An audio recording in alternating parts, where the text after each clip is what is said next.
এবার উত্তর চব্বিশ পরগনার সোদপুরে দুই বোনের রহস্য মৃত্যু।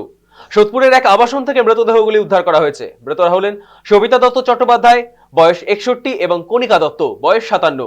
জানা যায় দুই বোন ফ্ল্যাটে একাই থাকতেন এবং পরিবারটি আর্থিক সমস্যার মধ্যে দিয়ে যাচ্ছিল। প্রাথমিক অনুমান দীর্ঘদিন ধরে অনাহারে থাকার কারণেই মৃত্যু হয়েছে তাদের। স্থানীয় সূত্রে খবর, বহুদিন তাদের দেখা যাচ্ছিল না এলাকায়। এই নিয়ে সন্দেহ হয়, খড়দা থানায় খবর দেয় স্থানীয়রা।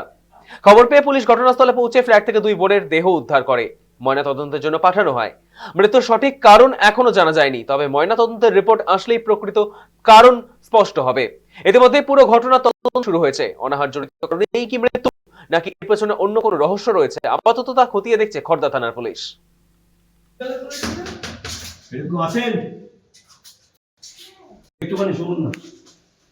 বাড়ির লোকেরা সব গেলাম, গিয়ে দেখলাম যে নিচে একজন, ছোটজন সামনে রয়েছে শোয়া ওরকম পড়ে আছে মাটিতে, আর বড়জন ঘরের খাটের নিচে সামনেটায় পড়ে আছে।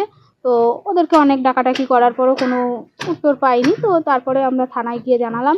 থানা থেকে পুলিশ আসলো, এসে ওদেরকে নিয়ে গেল, বলরামে ছিল। তারপরে ওখান থেকে পোস্টমর্টম যতদূর পুলিশ মানে দেখে ঠেকে বললো এটা কোনো আঁচড় ঠাচড়ের কোনো দাগ ফাগ কোনো কিছু পাওয়া যায়নি। হয়তো এটা নর্মালি একজনকে দেখে আরেকজন হার্টফেল করেছে। তো 4 মাস হলো বড়জনের হাজবেন্ড মারা গেছে। ওনারা দুজন একাই থাকতো।